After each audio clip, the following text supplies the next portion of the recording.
আসসালামু আলাইকুম, কেমন আছেন সবাই? আশা করি সবাই ভালো আছে এবং সবাইকে রমজান মোবারক। আমার দূরের এবং কাছের দেশের এবং দেশের বাইরের সকল বন্ধুদের অনেক অনেক শুভকামনা করে শুরু করছি প্রত্যেকদিনের মতো আমি আমার ভিডিওগুলো।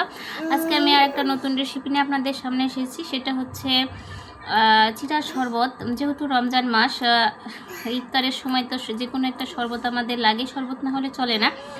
আবার ইফতারে তো অনেক ভাজা পোড়া খাই, কিন্তু তার আগে যদি আমরা এই একটা হেলদি পুষ্টিকর শরীরের ক্লান্তি দূর করা শরবতে খেতে পারি তাহলে আমাদের জন্য অনেক উপকার। আমি চিড়া শরবতটা কীভাবে বানালাম সেটাই আপনাদের সামনে আর কি শেয়ার করব আজকে।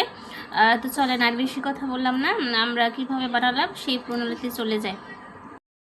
তার জন্য নিয়ে নিয়েছি একটা কলা, 2 পিস খেজুর আর 1 কাপ চিড়া। এখন আমি চিড়াটাকে ভালোভাবে পরিষ্কার করে নেব পানি দিয়ে। বাটিটাতে চিড়ে গুঁড়ো দিয়ে দিলাম এবং পরিমাণ মতো পানি দিয়ে এটা ভালোভাবে পরিষ্কার করে নেব। একটু ভালোভাবে হাত দিয়ে ধুয়ে এভাবে 2-3 বার ধুয়ে নেব। ধুয়ে নিয়ে আরেকটা বাটিতে নিয়ে নেব। চিড়াটা ধুয়ে ফেলেছি। এখন আমি হালকা কিছু পানি পরিমাণ মতো দিয়ে 5-6 মিনিট আবারও ভিজিয়ে রাখবো সুন্দরভাবে। এটা 5 থেকে 6 মিনিট ভিজিয়ে রাখলেই হবে। চিড়াটা দেখছেন আমারটা ভালোভাবে ভিজে গেছে। এখন আমি সব উপকরণগুলো এর মাঝে দিয়ে দেবো একে একে, যে জিনিসগুলো দিব আর কি।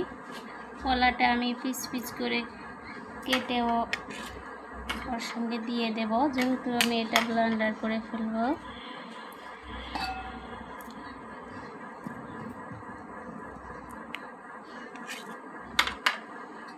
আর 1 কাপ পরিমাণ দুধ দিয়ে দেব, গরুর দুধ।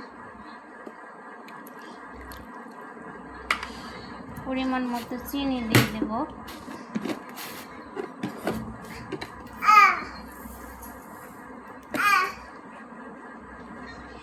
আর কিছু লবণ দিয়ে দেব।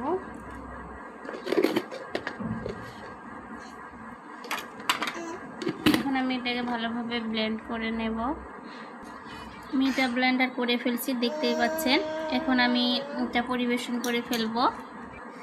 আমি গ্লাসটার মধ্যে এটা ঢেলে দেব পুরোটাই।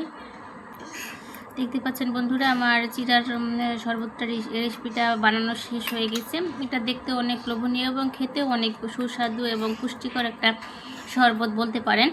যেহেতু রমজান মাস, এভাবে আপনারাও বানিয়ে খেয়ে দেখবেন কেমন হয়।